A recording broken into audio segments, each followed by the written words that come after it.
la lutherie, moi, je trouvais que c'était toujours emprisonné dans quelque chose. Il faut que tu fasses ce moule-là, il faut que tu répètes un violon qui est répété depuis des centaines et des centaines d'années. 400 ans, 300 ans. Ouais. Puis bien souvent, c'est un peu ça qu'on voit avec l'objet ici, c'est que des fois, le fil du bois va à quelque part, puis tu dis, ah, je vais le suivre, tu sais.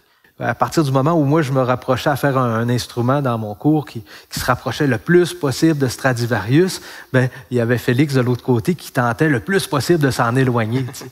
Puis c'était fascinant d'avoir ces deux aspects-là. On a des métiers de tradition, mais les possibilités sont vastes puis sont infinies. À partir du moment où on commence à s'intéresser aux métiers d'art, on découvre un univers où les possibilités sont tellement larges. T'sais. Chaque archet a sa personnalité, puis on peut partir d'un même bout de bois pour faire 3, 4 archets du même bout de bois. Chaque archet, dépendamment de sa densité, de la manière que ces fibres de bois sont découpées dedans, va avoir une personnalité, puis va avoir quelque chose de différent que l'autre à côté n'a pas, même s'ils sont du même bois et tout ça.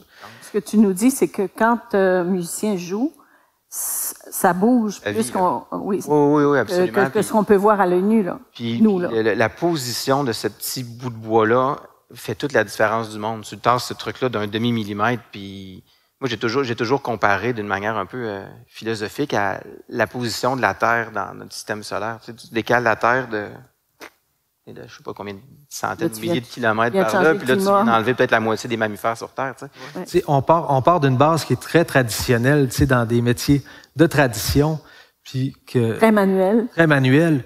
Puis on a la possibilité aujourd'hui d'avoir les technologies qui sont là, puis les imprimantes 3D et tout ça. Puis si Stradivarius avait eu la chance d'avoir ces outils-là à l'époque, c'est sûr qu'il s'en serait servi. Tu sais. Dis-nous, Félix, à partir du début de la conception de cet instrument jusqu'à aujourd'hui, il y a combien de temps qui passe? Non, tu ne peux pas nous demander ça. Oui, je te demande ça parce que beaucoup trop de temps. C'est pour montrer aux gens que le rapport au temps n'a pas changé avec que tu fasses de façon artisanale ancienne ou que tu le fasses à ta manière moderne aujourd'hui. Ouais. Le rapport au temps est tout aussi important. Généralement, on pourrait penser que c'est un projet autour de 200-250 heures. Donc, il n'y a aucune école qui existe pour apprendre à devenir archetier. Donc, la seule manière possible pour apprendre, la transmission se passe de maître à apprenti. Et puis, donc, il faut aller... Comme autrefois. Comme autrefois. Donc, il faut aller en atelier avec un maître qui décide de prendre le temps puis de nous montrer ce savoir-faire-là, les gestes. C'est des sapins avec des touches de xylophone à l'intérieur. Puis, il y a une partition à déchiffrer pour que les enfants trouvent c'est quoi le cantique de Noël, en jouant sur le sapin. Puis, donc, une de mes amies est dans un café puis elle a fait une vidéo.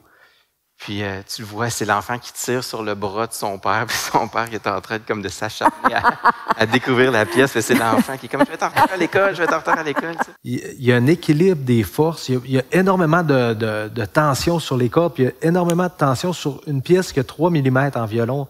Essentiellement, on parlait tantôt de l'épaisseur de la table. La table du violon, elle a 3 mm, et puis il y a une pression qui est énorme là-dessus. Mais toutes les forces s'annulent.